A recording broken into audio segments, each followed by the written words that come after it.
Bonjour à tous, je suis Sébastien Abdelhamid et vous regardez Clic dans la légende. Dans la légende, c'est l'émission qui retrace l'histoire de vos émotions. On parle de cinéma, de jeux vidéo, de littérature, on parle d'art et de culture. Et aujourd'hui, je dédie une émission à un de mes acteurs préférés, Jean-Claude Van Damme.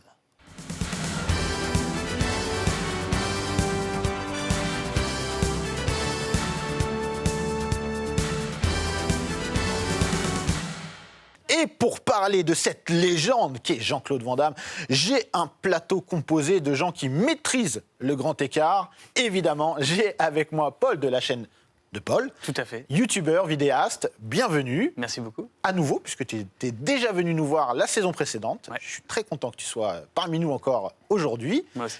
À tes côtés, on a Ben du podcast Kumité, qui Bonjour, porte tout très simplement. bien son nom, voilà, que je conseille à tout le monde, Merci. qui traite des films de Jean-Claude Van Damme, justement. Voilà, dans la chronologie, on en est à The Order, c'est un peu dur. Oula, bon courage, on va aborder ça tout à l'heure. Mathieu, a.k.a. Creepers, de l'excellent podcast VHS et Canapé. beaucoup. Bienvenue, tu étais venu nous voir sur le premier épisode sur de Piège la de cristal. première saison. Ouais. Et Alors, je ne ferai pas de grand écart, je suis en jean, je suis désolé. Du coup, normalement, ça n'empêche pas, voilà. C'est de tout type de terrain, normalement.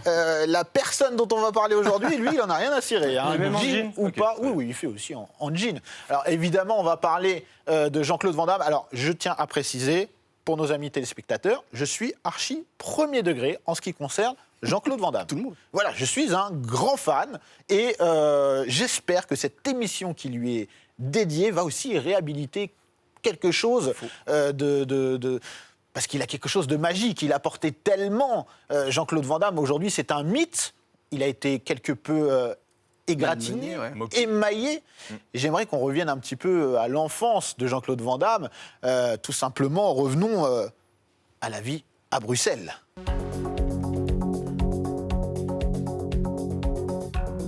Et oui, parce que Jean-Claude, il ne faut pas l'oublier, on a tendance parfois à croire qu'il est français, etc. Mais non, c'est un Belge. Il est belge, muscle from Belgium. Voilà, Brussels. Muscle from Muscle Brussels. from Brussels. Voilà, d'où son surnom. Mais on va voir qu'en fait, à la base, Jean-Claude, il n'est pas forcément intéressé de base par le karaté. Il fait bien d'autres choses. Non, il a fait ce qu'il lui appelle les arts de l'esprit. Il s'intéresse à la peinture, il a fait de la danse aussi pendant 5 ans, du ballet. Et selon la légende, je vais beaucoup dire ça dans cette émission sans jeu de mots, son père aurait dit t'es un petit peu chétif, donc il faut que tu muscles aussi ton corps. Et il l'aurait inscrit au karaté à ce moment-là, vers 11 ans à peu près. Voilà, vers 11 ans. Tu parlais du ballet, il va même apparemment Ouais. refuser d'intégrer l'Opéra de Paris. Alors, il semblerait qu'il ait refusé parce que quand on lui a dit, voilà, tu veux faire quoi? Tu veux faire de la danse? Tu veux faire autre chose? Il dit, écoutez, autre chose que la danse, ça paye pas vraiment, il semblerait. Donc lui, ce qu'il voulait peut-être déjà, c'est être un peu connu, avoir quelque chose de stable et d'avoir une bonne situation, on va dire. Donc la danse, il a vite abandonné. Et c'est vrai que là, on le voit musclé, mais on avait déjà vu des photos un petit peu avant où il était petit, très très chétif, effectivement. Et c'est vrai que quand on voit les images, même dans les prochains films après, et ce qui va devenir avec du bodybuilding, etc., c'est quelque chose qui va changer. Mais voilà, la danse, il a arrêté au bout de 4-5 ans, je crois. Mais il est monté à un beau niveau quand même. Hein. Mais ça se voit qu'il a ce bagage, parce que même dans les films, il met des mawashi et tout, mais on voit qu'il arrive à sauter. Genre, il est dans la super scène de la danse, donc il est boxeur.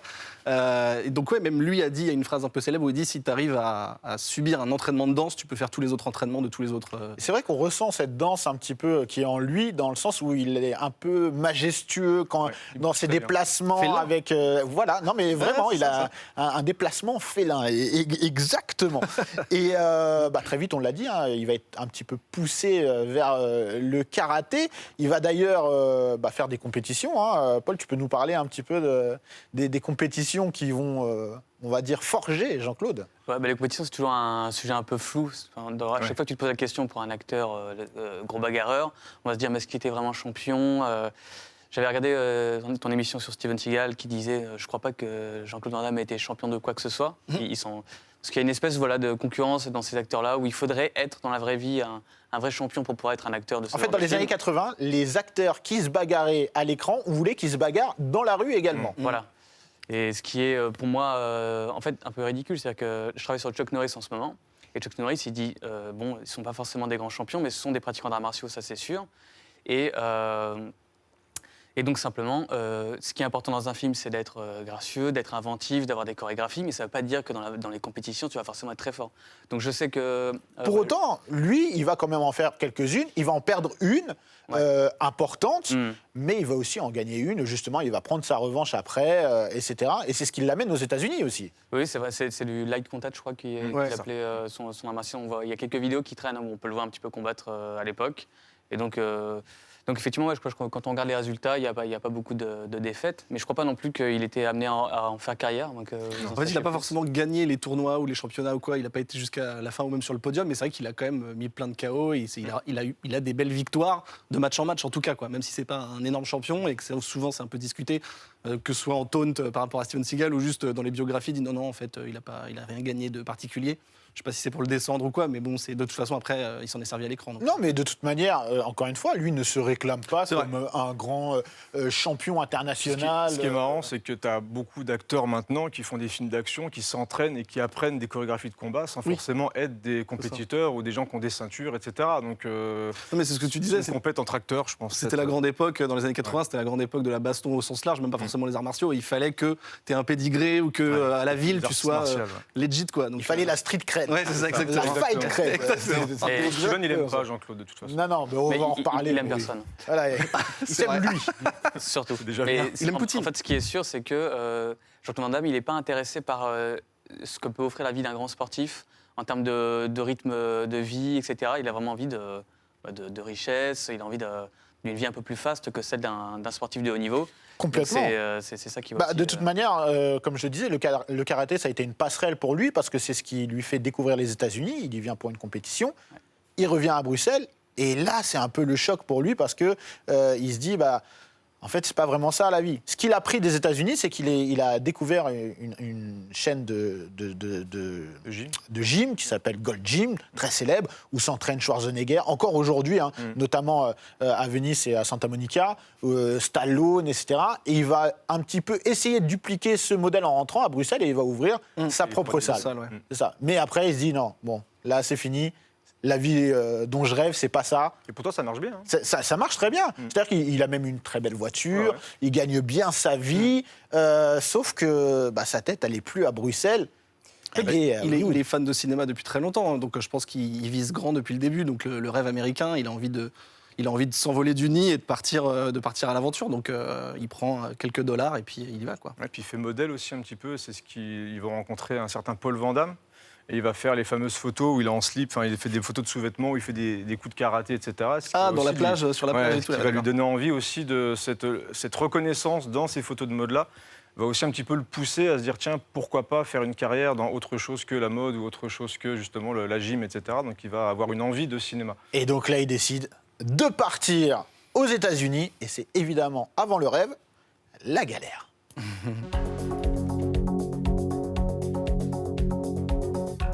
Oui, parce qu'avant d'arriver, avant de connaître le succès qu'on lui connaît, ça va être un petit peu difficile pour Jean-Claude. C'est la grosse galère. C'est des petits boulots de merde. Grosse galère. Et il part, on l'a pas dit, mais avec son ami Mohamed Kissi. Mohamed Kissi. Voilà, qui est quelqu'un de très important dans sa vie. Et c'est vrai que c'est souvent quelqu'un qui n'est pas forcément cité beaucoup, même si on le voit dans certains films, notamment dans il fait faire Tongpo, un méchant qui est assez reconnu.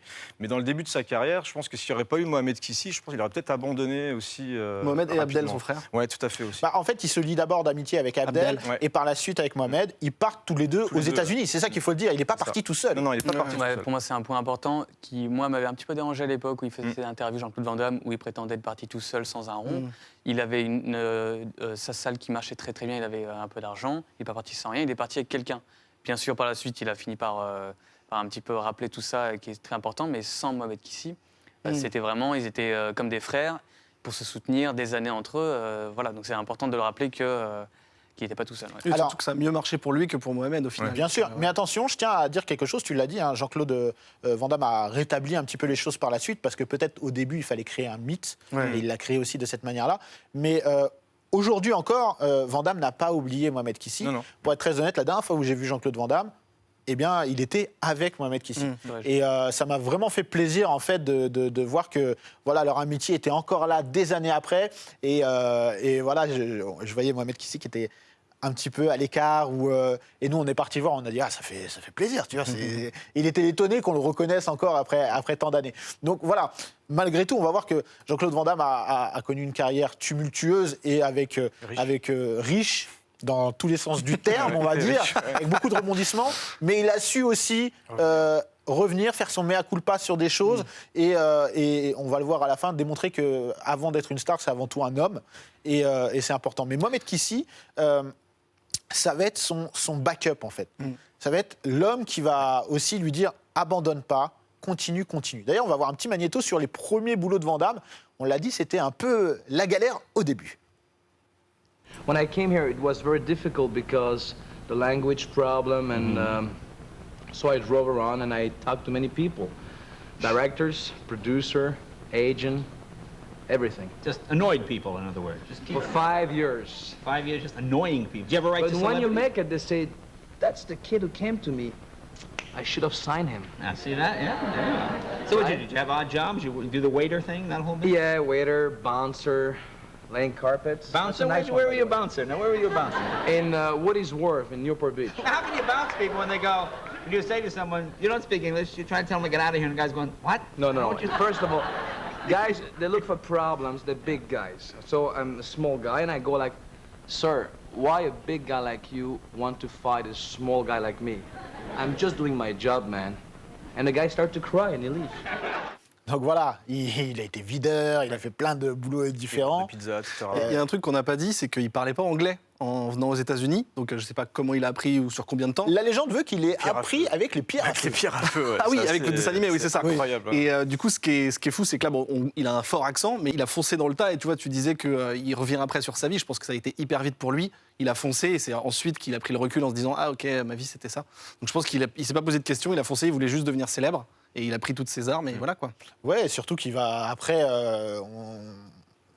multiplier, on va dire, des petites apparitions, des choses pas forcément marquantes. Il y a des choses qui vous ont marqué avant d'arriver à quelque chose. Il y a forcément Breaking. En préparant une émission aussi, j'ai découvert Monaco Fever. Fever, où il joue un karatéka homosexuel. Alors c'est un film qui est ressorti parce qu'il n'était pas forcément achevé, le film, mais ils ont fini par, avec le succès justement de Jean-Claude Van Damme, à le faire réapparaître, un peu comme le film érotique de Stallone, quelques années plus tard. Et donc il a fait quelques apparitions, mais c'est vrai que Breaking, la fameuse danse de Breaking, et d'ailleurs grâce à ta vidéo, j'ai revu qu'il y avait Mohamed Kissi dans la vidéo. Il est là aussi, et il explique que dans Breaking, il disait dire dans l'oreille de Van Damme, c'est ce que tu racontes, c'est vas-y, mets-toi à gauche, mets-toi à droite, profite de la caméra vraiment pour le pousser. Et il lui faisait C'est ça des que de les signes en revoir, fait. Et tu vois qu'il il veut se être là, tient. il veut qu'on le voit, il veut danser. Bah, il a une super tenue en plus. En plus, il est magnifique, il est très fluo, mais moi, c'est ce que je retiens principalement avant vraiment l'explosion. C'est assez drôle, mais tu vois qu'ils en voulaient, quoi. Ils en voulaient. Et puis il va faire des rencontres. Il va rencontrer Chuck Norris quand même. Ouais, on le voit un petit peu s'entraîner avec lui, à faire des... comment on appelle ça Sparring. Le sparring, Ouais, voilà, de c'est ça. l'entraînement. Et il semblerait, mais j'ai eu du mal à vérifier cette information, qu'il a été cascadeur pour Portée disparue, je crois. C'est le cas, c'est le noté cas. dedans, en tout cas. Ok.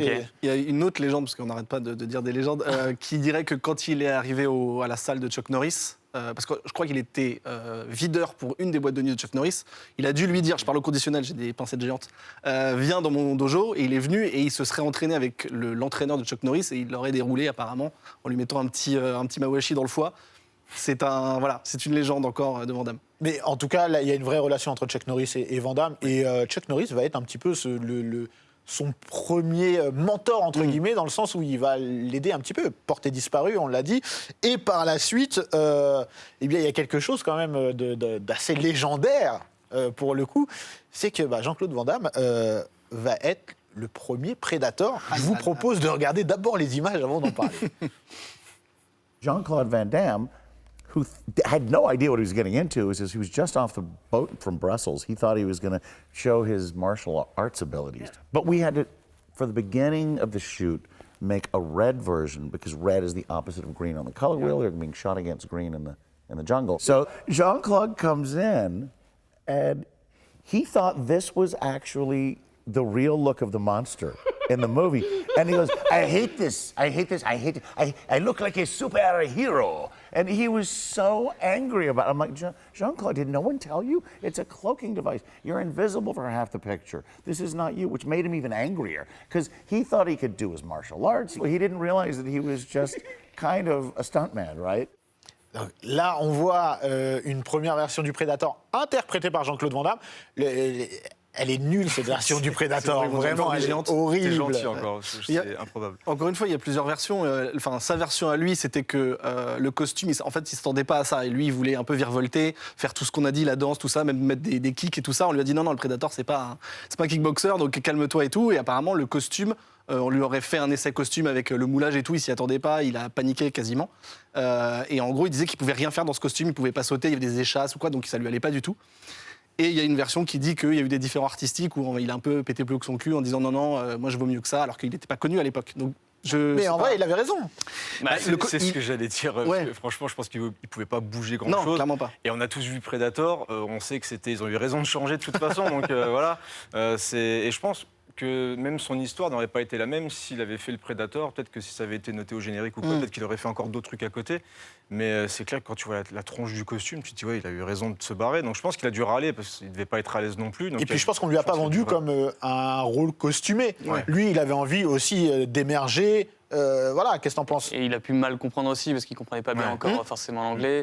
Voilà. En tout cas, ce qui est sûr, c'est qu'il était vraiment pas content parce que Arnold Schwarzenegger, dans son autobiographie, dit vraiment là, que c'était le roi des râleurs, de ses propres mots. Et il l'a surnommé comme ça. Ouais, voilà, c'est ça.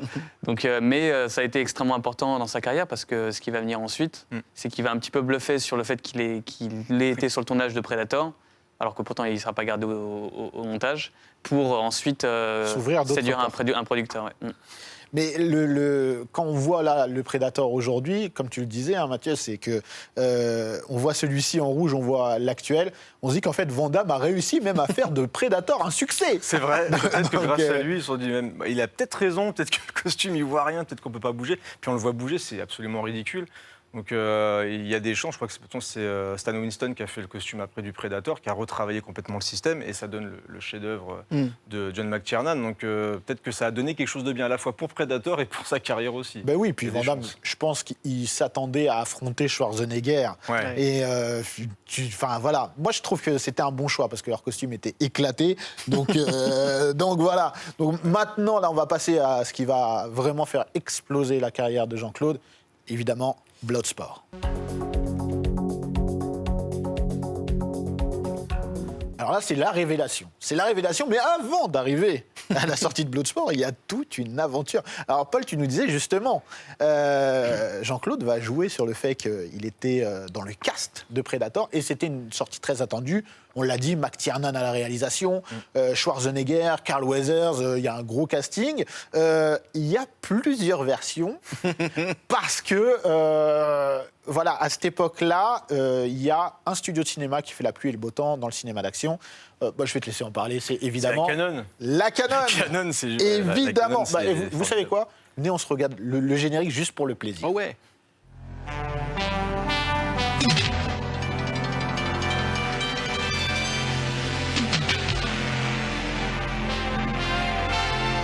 Alors, ça symbolise tellement de choses. Est-ce qu'on peut rappeler ce qu'est la Canon? La Canon, c'est le meilleur studio des années 80. Voilà, c'est le studio qui a donné des films comme Cyborg, comme il y a beaucoup de Chuck Norris, Invasion USA, etc. Donc la boîte de Manem Golan et Yann Globus. Il y a le meilleur et le pire. Alors en fait, ils voulaient, ils copiaient un peu tout ce qui marchait à gauche, à droite. Il y a eu des belles choses aussi. Je pense à des films comme Runaway Train, des choses comme ça, qui sont juste des petits bijoux aussi d'action. Donc ils ont fait à la fois des très grands films, ils avaient des envies de grand cinéma parce qu'ils n'étaient pas vraiment pris au sérieux. Il y avait des grands réals qu'on travaillait aussi avec eux, et en même temps, ça a donné des choses un petit peu fauchées. Le ninja blanc, tout ça, c'est... Le ninja blanc, ouais, c'est tout ce qui était les films de Sam Fichtenberg avec Michael Dudikoff. Voilà, donc ça, il y avait du ninja, il y avait des films Invasion USA, des films où tu as Chuck Norris qui va botter les fesses de l'Union soviétique. Donc voilà, c'est une boîte qui est très marquante. J'adore la Canon, c'est vraiment une boîte où moi je regarde toujours certains films avec, même si on sait, des fois c'est un peu sale, des fois ça sort un petit peu sous les bras, mais tu es content de voir certains films de la Canon parce que ça te replonge un petit peu dans cette ambiance-là. Et c'est vrai que Bloodsport, je pense, a aussi permis à la Canon de garder quand même cette aura assez culte.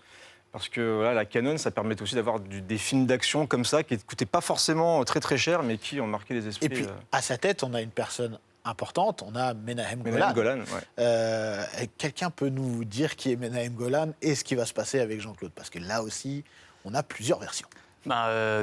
Producteur effectivement avec son frère. Son frère, tout à fait. Un personnage extrêmement spécial, quoi. On sent que c'est un bourrin, c'est un homme d'affaires assez vénère. Et donc la légende veut qu'effectivement Jean-Claude Van Damme le croise dans un restaurant, où je ne sais plus exactement. Ouais. Il y a plusieurs versions. Ouais. Voilà. Ouais. Et il lui fait quelques coups de pied comme il sait bien faire, qui va jusqu'au visage, pour un peu l'impressionner et lui dire que allez, prends-moi dans un de tes films. Donc il décroche a priori un rendez-vous avec ces personnes. Il faut savoir que Van Damme à ce moment-là, il est quand même assez désespéré. Hein. Encore une fois, je remets Mohamed Kissi sur le devant de la scène, c'est que Mohamed Kissi, c'était vraiment le gars qui lui disait allez, on se donne encore 5 mois et si dans 5 mois il y a un fait, ok, on revient en Belgique. Jean-Claude Van Damme, il en avait marre, il avait qu'une envie, c'était de revenir en Belgique. Donc Oui. c'est lui qui le. Mohamed Kissi lui disait on attend encore un peu, Voilà. on attend encore un peu. Et il a réussi à le faire tenir des années comme ça. Donc vraiment à ce moment-là, il est quand même un peu au bout de sa vie, je pense. Et donc il est prêt à tout pour enfin se faire remarquer.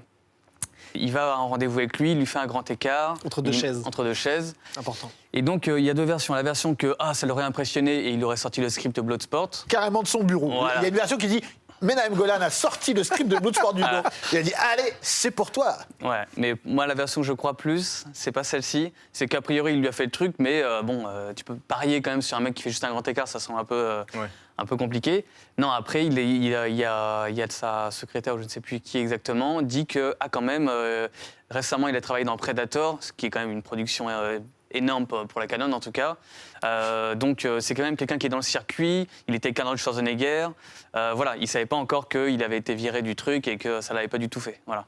Donc, c'est ce qui fait qu'a priori, il lui a donné sa chance Parce que Menahem Golan va se renseigner, Voilà.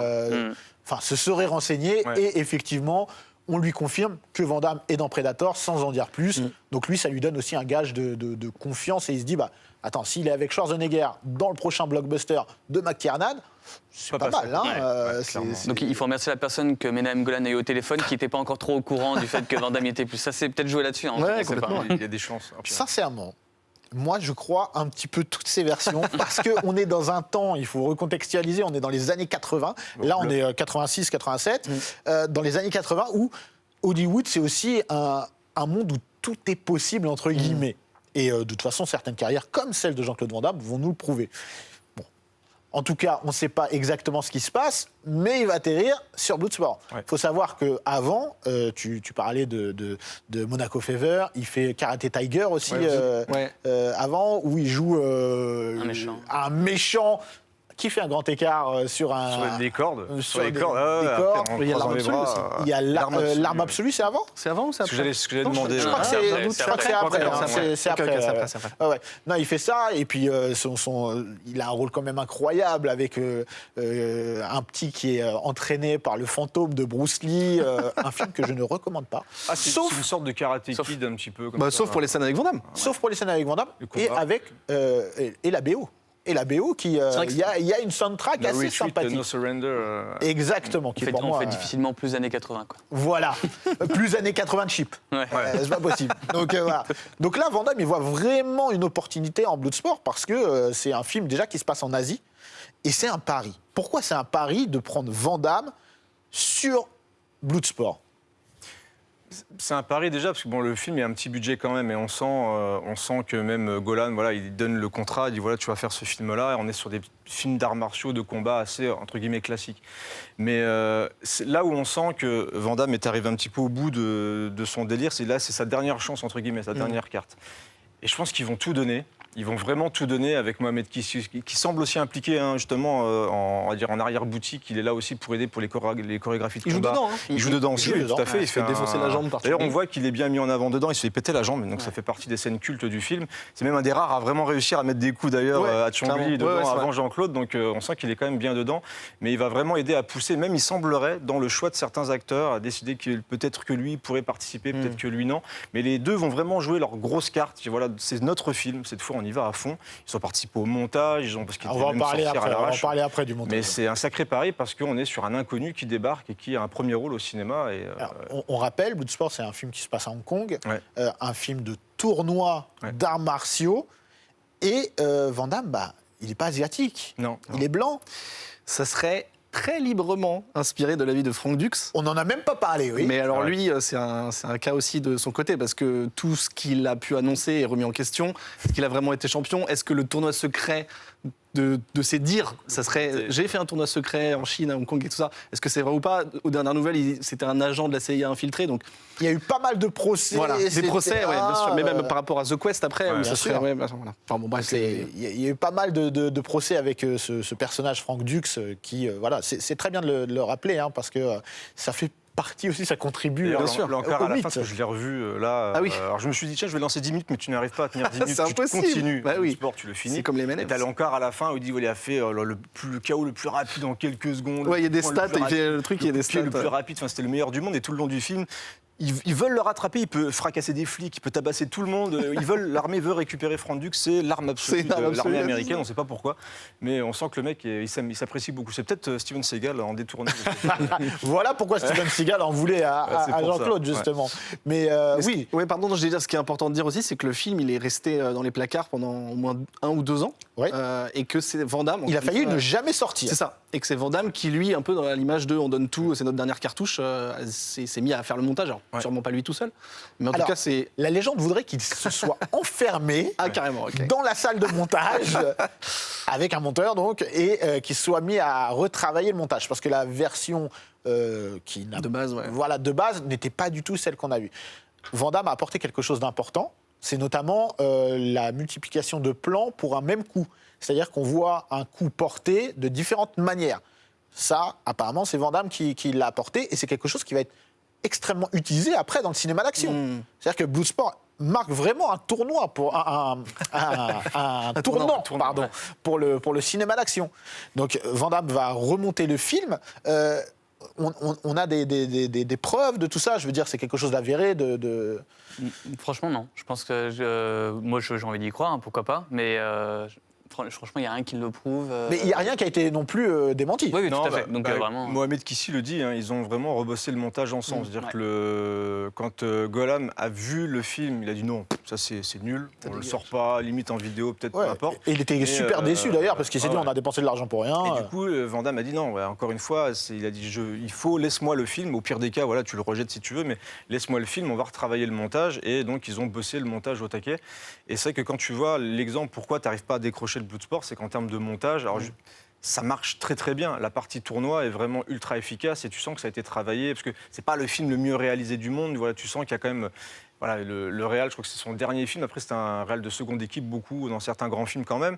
Mais le montage apporte énormément. La musique, forcément Ouais, aussi. bien sûr. Mais tu sens vraiment qu'il y a un gros travail de montage, surtout sur la partie tournoi. C'est énergique, c'est péchu, et tu as envie de continuer jusqu'au bout du film. Donc, Je trouve qu'il y a un autre truc qui est important, en tout cas pour moi, c'est que Van Damme apporte, au-delà des mawashi, de la souplesse, etc., c'est qu'il est beau.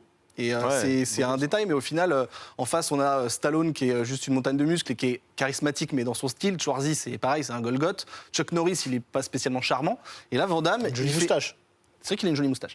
Il a ce côté, donc déjà il est beau plastiquement, il est musclé évidemment, mais c'est surtout que tu le vois un petit peu, il cabotine, il est un peu léger, son personnage, même si c'est censé être un militaire un peu sérieux, en mode je dois faire le tournoi pour mon Shidoshi, il a quand même ce côté un peu léger, il fait des blagues avec son pote Jackson et tout ça, donc il apporte ce petit côté léger qui, moi je pense, va le suivre assez longtemps et qui va faire un peu, qui va se démarquer au-delà de toute la technicité de la baston, quoi. Et je reviens sur un truc, vous n'avez toujours pas répondu. Je vous dis pourquoi c'est important que ce soit Enfin, pourquoi c'est un pari risqué de prendre Van Damme, qui est inconnu, mais aussi qui est un occidental, dans un film qui se passe en Asie, dans un tournoi voilà, où il y a beaucoup d'Asiatiques, etc. À l'époque, il faut le rappeler, c'est que ce genre de film, il y avait les films de Bruce Lee, par exemple, mais il y avait très peu d'Occidentaux héros de ce genre de film. D'accord, je vois ce que tu veux dire. On avait eu Opération Dragon à une certaine époque où tu avais Chuck Norris qui était apparu, mais c'était quand même Bruce Lee qui C'était était Bruce Lee, le héros, méchant. voilà, C'était c'était le méchant, réalisé voilà. par un Américain, mais c'était Bruce Lee qui était là, qui était en tête d'affiche. Et c'est vrai qu'on avait des films d'action qui étaient plus dans le mitraillage, quelques coups de boule, quelques coups de latte, mais on avait en film de karaté avec un occidental. On n'avait pas un occidental qui pratiquait un art martial comme Jean-Claude Van Damme va le En faire plus, dans qui Bloodsport. représente un Asiatique dedans, un maître du karaté, etc. Donc c'est vrai que c'était un pari là-dessus. Oui, je ne voyais pas où tu voulais en venir, mais oui, c'est clair. Mais il y a un autre truc qui est. Alors, je n'ai pas les films d'avant, j'ai rien qui me vient en tête, mais c'est vrai que ce film, donc, c'est un film de tournoi. Et c'est très cliché, limite un peu raciste des fois quand tu as le combattant africain qui tape des noix de coco, tu dis bon les gars. Mais c'est voilà, il y a les combattants de chaque pays qui s'affrontent, c'est un jeu de baston en fait. Donc c'est vraiment c'est caractérisé à chaque fois. Moi je trouve ça génial. Et donc du coup effectivement là tu as un occidental, enfin d'ailleurs il y a différents occidentaux. C'est le héros, ouais. c'est un jeu de combat, c'est C'est limite ça. un shonen. C'est totalement ça. Et ce qui est drôle, c'est que Bloodsport, c'est ce qui va lancer la carrière de Van Damme. Mais vous dites c'est un jeu de combat. Bah, vous savez quoi? Moi, j'ai interrogé Ed Boon, Ah. le papa de Mortal Kombat, qui m'a dit quelque chose d'assez intéressant. Regardons-le. Is it true that you asked to Jean-Claude Van Damme to play We did. Cage? We did. Well, we originally wanted to make a Jean-Claude Van Damme video game. And so we made a presentation, to kind of pitch to him, and we took scenes from Bloodsport and we put them in the game and all that. And oh yeah, and I still have the video. And then he turned us down, and so we said, okay, well, let's make our own game, and we'll make up Johnny Cage, and then, Donc voilà, on est quand même... c'est ouf, Mortal Kombat, c'est à la base l'adaptation de Bloodsport. Alors, toi, je savais que Johnny Cage était effectivement inspiré parce qu'il a le fameux coup qu'il met au sumo et qui fait le grand écart, plus la tenue, etc. Donc c'est un acteur. Johnny Cage, voilà, c'était un acteur qui balance la photo quand il fait les finishing et tout, mais je savais pas que le jeu à la base c'était un jeu vraiment Bloodsport. Donc ça veut dire que pour l'instant Predator c'est grâce à Van Damme, Mortal Kombat c'est grâce à Van Damme. On lui doit beaucoup. Et Bloodsport. Et Bloodsport. Voilà, ça commence bien. Bon, Bloodsport, c'est vraiment le film qui va faire exploser Jean-Claude Van Damme. C'est un film qui va ouvrir aussi un nouveau genre, Oui, les films de des tournois. Hein. On en a vu des tas, Best of the Best, etc. Ouais. etc. hein. Je ne vais pas tout citer. Bah, c'est tout simplement ce qui va le faire entrer dans le Gotha hollywoodien. On est d'accord, parce qu'on parlait de Stallone, on parlait de Schwarzenegger. Maintenant, il y a un nouveau challenger. Il y a Van Damme. Ouais, c'est vrai, là ça explose et là d'un coup sa vie change du tout au tout. Ça a dû être quand même assez brutal.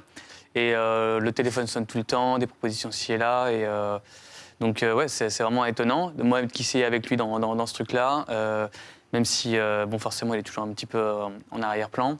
Parce que tu vois, tu disais tout à l'heure que le fait qu'il soit blanc soit un pari. C'était en même temps ce que recherchait un peu inconsciemment ce cinéma, c'est-à-dire enfin quelqu'un auquel les Américains peuvent s'identifier, plus un blanc donc du coup, qui se bat, que ce soit pas un asiatique quoi. Et Jean-Claude Van Damme dit lui-même que ça a été sa chance. Il est tombé à un bon moment, il a eu le bon ticket là, c'est-à-dire que Chuck Norris est un peu vieux, Schwarzenegger, Stallone sont un peu dans un autre truc, lui il arrive il trouve son créneau. Ça, c'est vraiment il dit toujours qu'il a gagné la loterie à ce moment-là. C'est vraiment incroyable. Et ben, tout simplement, Van Damme devient le nouvel action man. Oui, c'est le cas. Il a gagné à la loterie, ça devient le nouvel action man. Il va enchaîner film sur film. Ouais. Il tourne énormément. Des fois 2 films par an pratiquement, en tout cas en tournage. Donc on a Cyborg, par exemple, qui l'enchaîne juste après Bloodsport, si je dis pas de bêtises. Bah en fait, après Bloodsport, il a eu un contrat, on lui a proposé 3 films, 2 trucs qui n'étaient pas forcément super, et il a choisi ça. C'est qui est pour moi un très bon film. Oui. C'est mon préféré. La canne. Ah, de tout Van Damme, c'est Ah ouais, j'adore. Incroyable. il est super. C'est un film un peu fauché, hein, on va ouais. le dire, mais dans un futur très... Post-apo. Post-apo. Post-apo, ouais, dedans il a presque une figure christique, hein, non, à un moment il est courbé, Complètement. ça. Il y a des barbelés, ouais. Et c'est moi c'est mon péché mignon les post-apos. J'adore les post-apos et donc on est vraiment dans le pur film post-apocalyptique. C'est réalisé par Albert Pyun, donc qui était un bon faiseur à l'époque, qui était vraiment un artisan de la série B. Il a fait un film qui s'appelle Nemesis aussi. Enfin, il est assez reconnu dans l'univers de la série B. Et moi j'aime bien Cyborg. Voilà, c'est mon petit truc. Avec un vrai antagoniste en plus qui est ouais, très charismatique. ouais, qui est très charismatique, J'aurais qui trop crie aimé- beaucoup. J'aurais trop aimé le revoir. On le voit dans Point Break Extreme 8 avec Keanu Reeves un petit peu. Et j'adorais ce gars. D'ailleurs, c'est à partir de ce film-là, parce qu'il me semblait que la voix du méchant, elle était un petit peu, pas robotisée, mais il y avait un espèce de mini-vocodeur sur sa voix. Et c'est cette espèce de ce bruit-là qui est repris même après par les inconnus ou les bruits de Van Damme un peu. Et c'est à partir de ce film-là qu'il commence à y avoir les marques sonores de Van Damme. Oui, parce que là, vraiment, après Bloodsport, il va se créer un personnage qui va être limite dupliqué dans des situations et des genres de films Où il change le thème. différents. Voilà, tu Ouais. changes juste le thème et on a Van Damme qui doit sauver le monde. C'est vrai que même dans les premiers enchaînements de films, il y a des choses, ça se suit même d'ailleurs tellement vite que j'arrive même pas forcément à mettre les coups pour coups, les cyborgs à peu près dans la carrière, parce que là c'est comme là où ça va vraiment s'enchaîner. Mais c'est vrai que même Cyborg, c'est un peu pas une énigme, mais c'est que d'enchaîner un film post-apo un peu fauché après le succès de Bloodsport, tu te dis il y a des choix de carrière un peu bizarres, mais c'est qu'il va avoir la chance de réussir à avoir encore un succès avec Cyborg et de continuer à faire pas mal de films. Mais je pense qu'il est curieux de toucher à tout. Enfin, je sais pas si c'est le thème un peu SF, on va dire, qu'il a attiré. Mais c'est vrai qu'après, plus loin dans sa carrière, tu vois qu'il essaye de faire différents genres, même des fois de sortir un petit peu de l'action et de faire un peu plus de comédie ou d'acting, quoi. Donc je pense ça l'intéresse de faire ça. Et je voulais juste rajouter, donc tu dis, il crée un personnage exactement. Le grand écart va devenir sa marque de fabrique. Sa marque de fabrique. D'ailleurs, dans Cyborg, il en fait entre deux murs à, je sais pas, à 3 mètres de niveau. Donc oui, le split, ce qu'ils appellent le split, ça va devenir sa marque de fabrique, quoi. Mais pour ses choix de films, c'est simplement qu'il est avec la Canon sous contrat, donc il va faire plusieurs films avec eux. Il est en attente, parce que ça reste, même si Bloodsport à ce moment-là est un grand succès, ça reste un truc de série B, fauché comme tu dis, où ça marche surtout d'ailleurs à l'étranger, ça marche un peu aux États-Unis, mais c'est surtout un gros carton sur le marché étranger.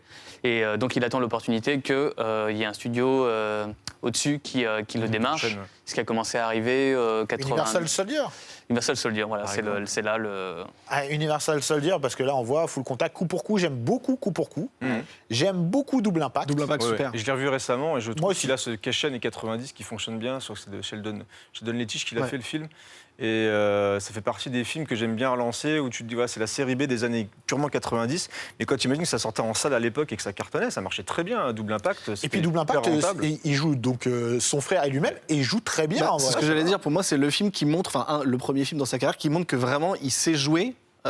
Et qu'il est capable de faire vraiment deux registres différents, parce que c'est vraiment les jumeaux, ils sont vraiment très très différents. Opposés, voilà, merci. Et du coup, c'est là que tu te dis, ah ouais, en fait, il met pas que des kicks, il sait aussi un petit peu donner de l'action, quoi. Ouais, il joue un prof de gym en plus. Ce qui est marrant, c'est dès Avec qu'il un fait petit collant moulant. le mec un peu méchant, parce qu'il a un frère un peu badass et l'autre qui est un peu plus dandy, etc. Il a toujours les cheveux en arrière. Quand il fait l'arme absolue, il a les cheveux en arrière. Quand il fait Karate Tiger, il a les cheveux en arrière. Donc voilà, bad boy. il a son style bad boy. Voilà. On parlera du mulet juste après. Ah oui, bien sûr. Et il commence la tradition de jouer 2 fois lui-même. Ce qu'il va il aime faire bien, 3 fois, je crois. Ouais. C'est son petit kiff. Ouais. Voilà. Mais il va aussi, c'est quelque chose qui va se faire quand même pas mal aussi à Hollywood après, de jouer plusieurs fois le même rôle dans le film, etc. Ouais. Aussi, donc je disais, Universal Soldier, c'est un autre tournant marquant, parce que là, c'est un film qui va connaître un succès incroyable, avec Dolph Lundgren. Là, c'est du blockbuster. Oui, là, ça y On est. commence à approcher vraiment du blockbuster. On sort du film d'action. Il commence à avoir comme des budgets assez raisonnables dans ces films.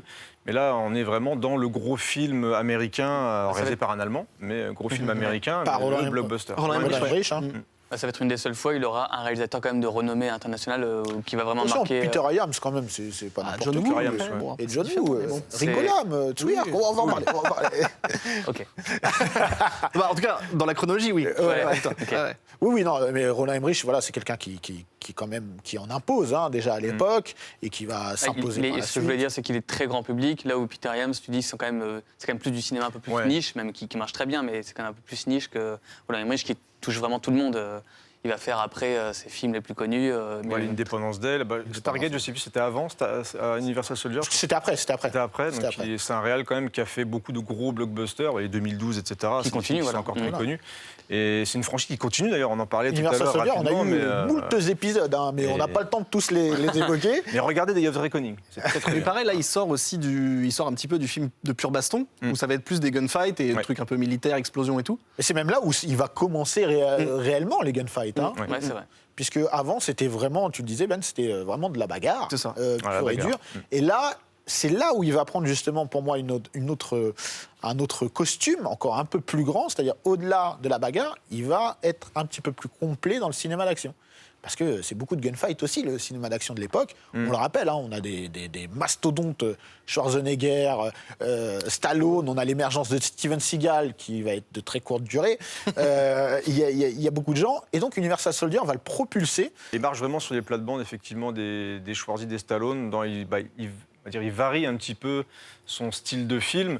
et de réussir à toucher un plus large public. C'est ce qui permettra aussi d'avoir d'autres contrats et d'autres films et d'autres productions qui vont suivre, et des choses avec encore des meilleurs budgets. Mais c'est clair qu'Universal Soldier, on va dire, diversifie ce que faisait Jean-Claude à la base, qui était dans tout ce qui était kickboxer, Bloodsport, etc., le film de karaté, quoi. Ouais, malheureusement, on n'a pas le temps de faire toute sa filmographie, mais j'aimerais qu'on s'arrête aussi sur Time Cop, qui va être son plus grand succès. Gros succès. Time Cop, moi j'aime beaucoup. C'est un des meilleurs.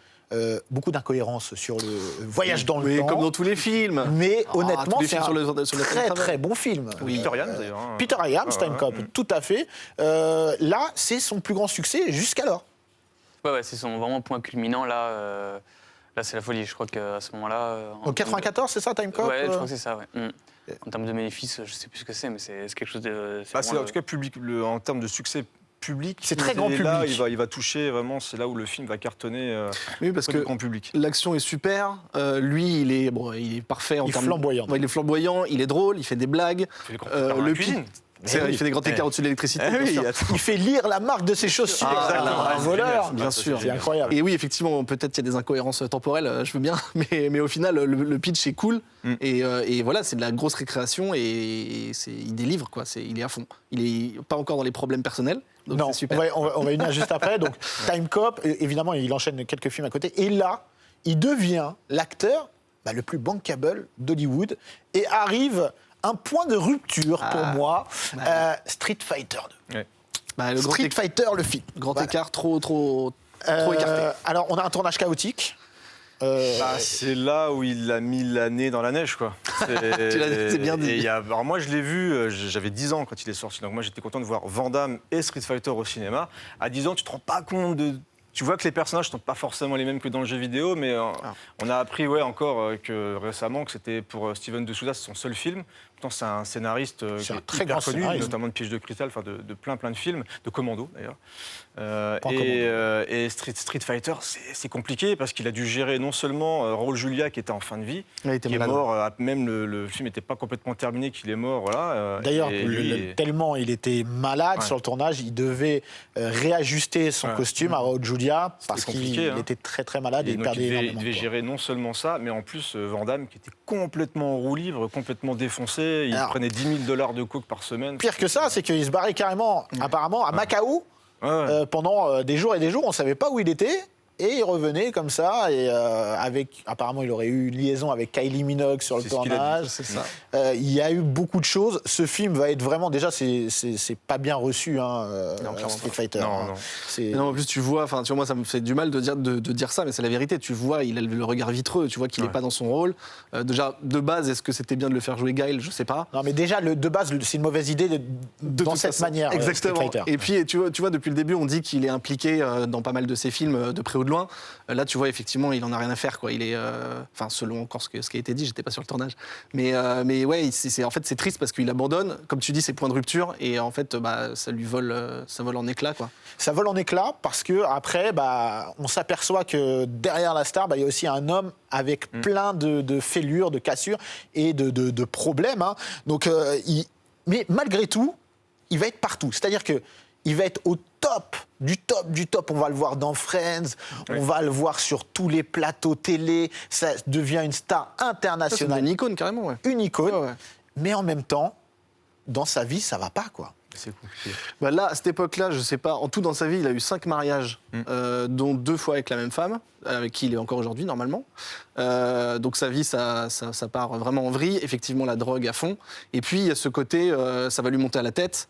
Il y a la fameuse histoire de, on lui propose un deal de plusieurs films à 14 millions. Ça, c'est fou, ça. Et lui, il dit, bah non, Jim Carrey, à cette époque-là, donc The Mask, etc., ils se font dire, Jim Carrey, il a 20 millions, bah moi je veux 20 millions, bah bon, il lui a raccroché au nez, évidemment. Et il regrette, c'est lui qui a raconté cette histoire, en disant, bon, que ce soit vrai ou pas, en disant, bah j'ai été con, enfin, j'étais perdu, en fait.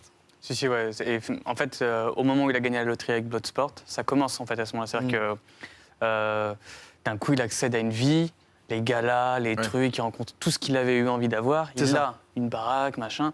Et bah oui, forcément, qui à sa place aurait pu. C'est difficile à ce moment-là, ça te monte à la tête.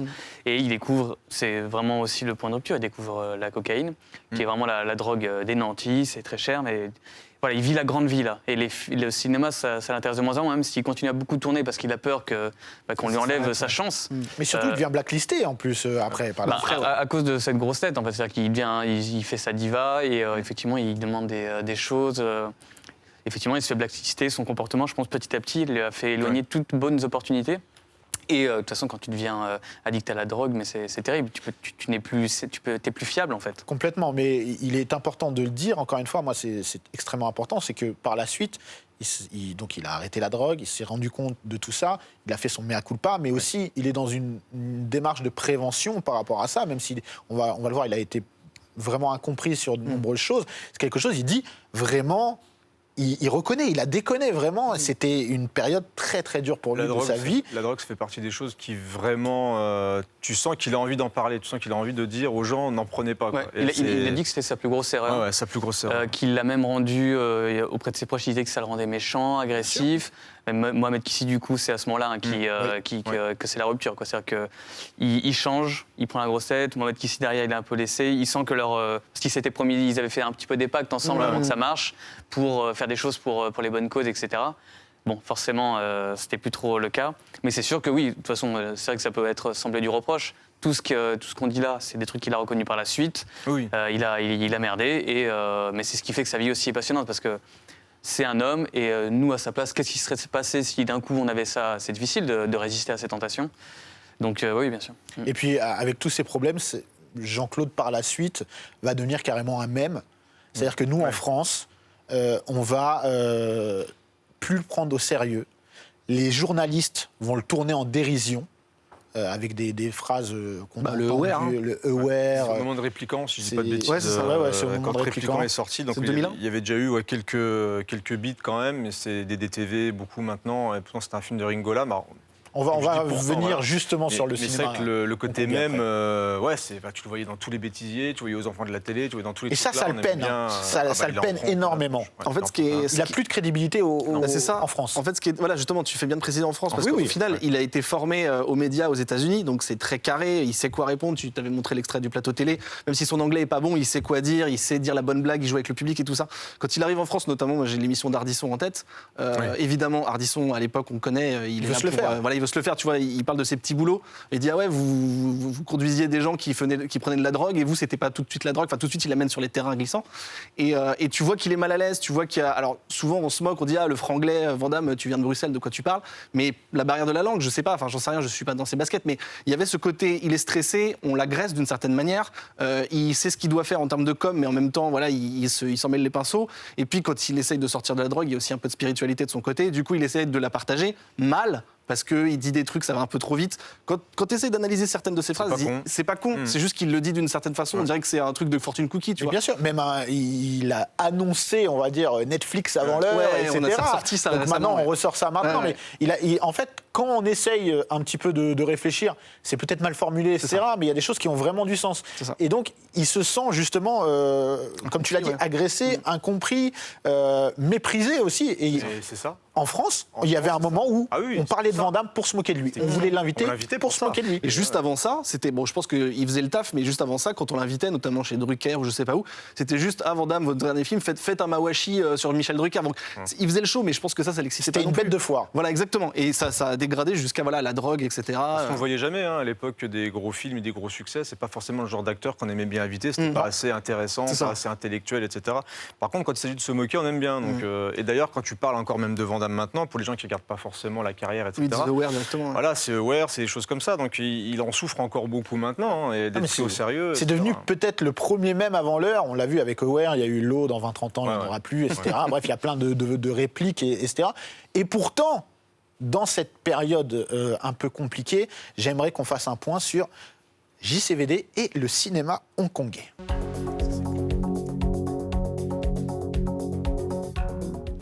Ben oui, parce que on parle de tout ça, de périodes compliquées, on se moque beaucoup de lui en France, alors que dans le même temps, excusez-nous, mais Jean-Claude Van Damme, qu'est-ce qu'il va faire? Il va ramener le cinéma hongkongais quand même. Enfin, il va participer à populariser le cinéma hongkongais à Hollywood. Il ramène qui ? Eh bien, il ramène John Woo.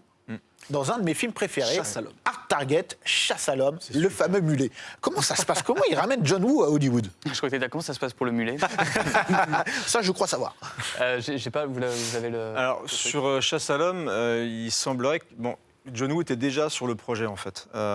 Et il y avait Van Damme qui avait un contrat avec Universal, si je ne dis pas de bêtises. C'est ça, ouais. Et en fait, John Woo donc, était sur le projet. Il venait de partir après l'excellent, je veux dire, à toute épreuve. Si, c'est ça, à toute épreuve. Non. Si, à toute épreuve. Toute hein. épreuve, voilà. Hardboiled. L'excellent, ouais, juste magnifique. Et donc, il part de là-bas. Et donc, il est engagé pour faire ce film-là.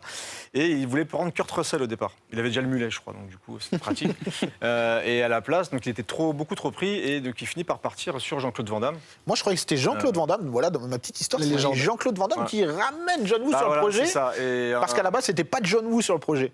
Bah écoute, moi j'ai lu que justement il y avait une envie de John Woo de partir vers Kurt Russell et que du coup ils sont partis vers Jean-Claude Van Damme. Donc ça fait partie des petites choses encore en termes d'histoire qui se décroisent et qui se recroisent. Moi, j'ai tendance à Mais- croire à la mienne parce que, en vrai, Jean-Claude Van Damme, bah, il tourne à Hong Kong. Il a des affinités avec le cinéma hongkongais. Et on va voir donc Chasse à l'homme, 93, si je dis Ouais. pas de bêtises, avec John Woo. Mais il va pas faire que John Woo, justement. Non. Un Ringo Lam. Et ben, il va ramener Ringo Lam. À Ringola, ouais, ça Tsui Hark. c'est clair qu'ils vont aller le récupérer. Et Tsui Hark aussi. Et Bon, Tsui après, Hark. bon, moi j'ai tendance à préférer Chasse à l'homme à. Je préfère Chasse à l'homme à tout. Maximum Risque, etc. Mais Chasse à l'homme, c'est une tuerie et qui va permettre à John Woo d'aller faire des volte-face, des choses comme ça. Donc C'est ça. il s'en sortira peut-être même mieux que Tsui Hark et que Ringola. À Hollywood, oui. Mais, Ce qu'il faut quand même noter, c'est que, parce qu'il y a toujours deux faces de la même pièce, c'est que les rumeurs encore disent que oui, Van Damme les a ramenés, et je pense que c'est trop bien pour eux, même si effectivement certains ne sont pas forcément Ça a restés. été tout de très suite. compliqué sur Ça a le été tournage. compliqué parce qu'effectivement, Van Damme, il a ce côté touche à tout et il s'implique toujours dans les films. C'est lui la star, donc même quand c'est un grand réalisateur mondial C'est pas à Hollywood, personne, quoi. voilà, c'est ça. C'est quand même des grands qui viennent. Quoi. C'est ça. Attention, on parle de réalisateurs de légende. Ouais, bien sûr, bien sûr. C'est Déjà des légendes. C'est Déjà ça, le des truc. légendes, bien sûr. Aux États-Unis, je pense pas qu'ils aient été pris comme ça au départ. non. Et du coup, Van Damme était plus important qu'eux aux yeux de la prod, entre guillemets. Et que du coup, Van Damme lui dit ouais, non, on va faire ça comme ça, cette caméra, c'est là, alors que c'est pas lui le réalisateur. Donc, Pour les Chasse à différents l'homme, artistiques. ça a été le cas. Ouais, ouais. Si on fait un focus vraiment sur Chasse à l'homme, parce que pour moi c'est plus important de la carrière des trois, D'accord. c'est que le film ne devait pas du tout ressembler à ça à la base. Et Van Damme était limite un petit peu moins au premier plan. Ça l'a pas forcément fait pour lui. Donc il a un petit peu retouché les choses. Voilà. C'est ça. Oui, c'est ça. l'histoire. Tout n'est pas tout rose. Il y a même une version, on va dire, director's cut Oui, qui pareil. tourne sur Il paraît le qu'elle est net. vraiment bien, elle dure même beaucoup plus longtemps, elle fait C'est un quasiment quart d'heure 2 heures. de plus, Hein. Ouais, c'est ça. Elle est beaucoup plus longue. Moi j'adore le film, hein. Je trouve que, Il est top. parce que la violence, etc. Puis t'as Lance Henriksen qui est génial dedans, enfin, c'est super bien. Il tape un serpent. C'est vrai qu'il tape Voilà. Il met une patate à un serpent. Une patate à un Et C'est serpent. incroyable. Je précise un truc dont on n'a pas parlé, c'est un petit détail, mais il s'appelle Chance Boudreau. Ouais, Chance. Il vient de Louisiane et c'est vraiment symptomatique d'un truc qui va le suivre aussi, peut-être encore maintenant. J'ai pas vu les trop récents, c'est que vu qu'il a un fort accent, je pense que c'est la raison. Et ben il est toujours français, Ouais, il est toujours suisse, belge ou alors cajun, ce genre de truc. Et il a toujours des noms, là c'est Chance Boudreau, enfin meilleur nom, il y a toujours des noms à coucher dehors, mais un peu à consonance francophone quoi. Donc ça explique un peu son accent, je pense. Et Dans j'ai- Expendables aussi. Ouais. Oui, Jean Villain. Jean-Philippe. Puis, Lyon aussi. Lyon Gauthier, bien sûr, Lyon bien Gauthier. sûr. Moi, j'ai vraiment découvert, parce que j'étais jeune, hein, du coup, j'ai découvert John Woo. Du coup, après, j'ai regardé The Killer, j'ai regardé à toute épreuve. Donc, ces Oui, du coup, trucs-là, ça a servi. moi, j'ai Il a réussi à découvert faire ces ça, ouais. réalisateurs-là et le cinéma, du coup, hongkongais de l'époque. Mais c'est pour ça que je dis qu'il a une véritable importance Absolument. dans la découverte du cinéma hongkongais par les Occidentaux. Ouais. Donc c'est quelque chose qu'il faut aussi lui reconnaître Absolument. et dire aux gens. On est sur la fin de l'émission. Jean-Claude continue à tourner encore aujourd'hui. Il a eu un vrai passage à vide. J'ai Ouais. pas envie qu'on revienne sur les orders, etc. Machin. Il y Entre a- 2002 et 2008, Ça a c'était été le vide compliqué. absolu. Ouais. Ouais. Mais pour autant, avec tous ces DTV, etc., il nous a sorti quand même des films vraiment sympathiques. On a d'abord JCVD, Ouais. Oui. qui est pour moi un vrai bon film. Qu'est-ce que t'en penses, Paul, JCVD? Bah, pour moi, ça a été son grand retour et j'ai même aimé aussi, je ne sais pas si vous l'avez vu, la série Van Johnson, Bien qui sûr, malheureusement a été sur annulée. Prime Video, ouais. Et c'est là où on voit que lorsqu'il y a quelqu'un avec un bon projet derrière, il peut le faire briller. Et donc, oui, là, c'était enfin le moment où il a un peu pris sa revanche sur toutes les moqueries, parce que dans C'est le ça. film, il se regarde à la télé en train d'être moqué dans les bêtisiers, tout ça. Donc, oui, moi, j'adore JCVD également. Ça a été vraiment après des années de mauvais films, ça a fait du bien. Mais c'est vrai, c'est ce que tu dis, en fait, c'est qu'il a pris le négatif Et il en a joué. Dans Jean-Claude Van Johnson, il s'auto-parodie, mais de façon plutôt intelligente. Et c'est vrai que là, dans JCVD, je suis, comme tu dis, je suis juste un homme. Et en gros, oui, c'est ça, exactement. Et du coup, très bien écrit. Voilà, c'est ça. Et même maintenant, dans les dernières choses qu'il a fait, par exemple pendant le confinement, il a fait des petites vidéos. Il joue, il sait qu'il est drôle, il sait qu'il est un peu désuet, qu'il est un peu kitsch, et il en joue et il l'assume. Et je pense que ça lui fait du bien. Et je trouve qu'il y a une thématique importante qui ressort de cette phase de sa carrière. C'est que c'est un moment où quand même, il en a un peu marre de faire de la bagarre et il a envie de montrer qu'il peut être acteur. Et pour moi, ça pose une question qui est un peu universelle, c'est est-ce qu'on doit faire ce que les gens attendent de nous ou ce qu'on a envie de faire ? Même si ce qu'on a envie de faire, peut-être qu'on le fait moins bien que ce pourquoi on est devenu célèbre. Donc il a essayé, malheureusement jusqu'ici, on ne lui a pas donné l'occasion de le montrer. Mais pour moi, ça a été vraiment... parce que du coup, ça a été aussi le problème de ces films de ces années-là, c'est qu'il y avait beaucoup moins de bastons, alors que c'est ça qu'on attendait de lui, c'est des bonnes chorégraphies, etc.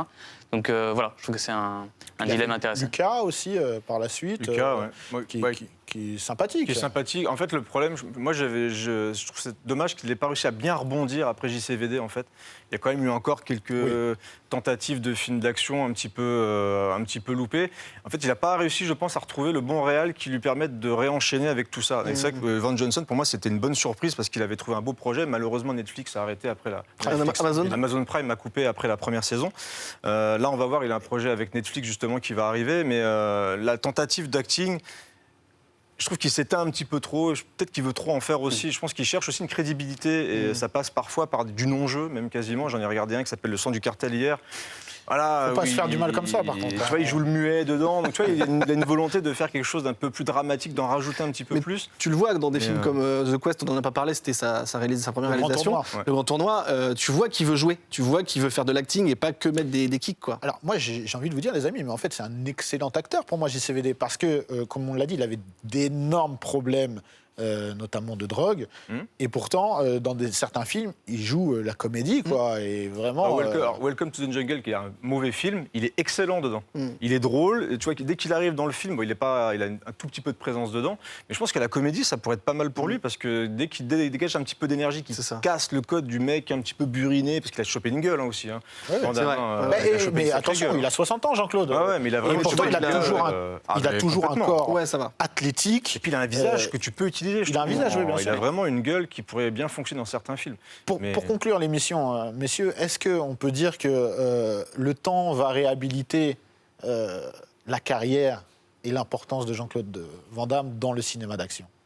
Pour moi, oui. Pour moi, c'est en cours. Hein. Et je pense que quand ils vont balancer, on verra le film, je ne sais pas ce que ça va donner. Quand Netflix va remettre en avant un petit peu Van Damme, et tu vois, dès qu'il y a une nouvelle édition DVD qui arrive, les gens aiment Van Damme. Nous, on a grandi avec, c'est quelqu'un qui participe à la culture, même cinéma, etc. Donc je pense que le temps fera son œuvre, et il verra qu'on a raison. Et aussi à la ville, moi je trouve que les gens peut-être, je suis pas dans leur botte, mais se rendre compte effectivement que peut-être on l'a jugé trop vite en mode il parle vite, il est drogué, tout ça, et se rendre compte que il était perdu et que ça fait pas de lui une mauvaise personne et un mauvais acteur ou une mauvaise movie star, quoi. Donc moi j'ai envie que les gens se rendent compte effectivement, peut-être avec les histoires qui ressortent, tu vois, le coup de il a prédit Netflix et tout ça, se dire en fait il est pas si con alors qu'il est pas con du tout. Pour ma part, mon rêve, ça serait que... C'est ce que... En fait, il est en interview dans les années 90 avec Howard Stern, célèbre animateur de radio, et il lui dit que son meilleur film, ça serait sa vie. Moi, j'adorerais que sa vie, elle est incroyable. Et c'est justement parce qu'il y a eu des coups durs que ça en fait une histoire incroyable. Le mec qui a que des succès et qui assure, machin, ça serait pas drôle. Donc j'adorerais qu'il y ait un film qui puisse rendre effectivement hommage à cette grande aventure qui a été sa vie. Voilà, et le problème qu'il a aujourd'hui, c'est le problème de plein d'autres acteurs au-delà de son jeu, etc. Mais comme Bruce Willis, pourtant qui a eu une carrière incroyable, lui pareil, il a du mal à durer. C'est dur de durer, de rester dans le coup, quoi. Mais je sais pas pour le film sur la carrière et la vie de Jean-Claude, mais en tout cas, nous, on en a fait une émission. Oui. J'en suis très content, messieurs, pareil. Parce que j'ai eu le plaisir de rencontrer plusieurs fois Jean-Claude, et c'est vraiment quelqu'un de touchant. Et je suis très, très content qu'on ait pu faire cette émission. Messieurs, merci beaucoup. Merci à toi. Merci. Jean-Claude, j'espère que tu regarderas l'émission parce que c'est pour toi. On t'aime. C'était Dans la légende, Jean-Claude Van Damme. À très bientôt pour un nouvel épisode.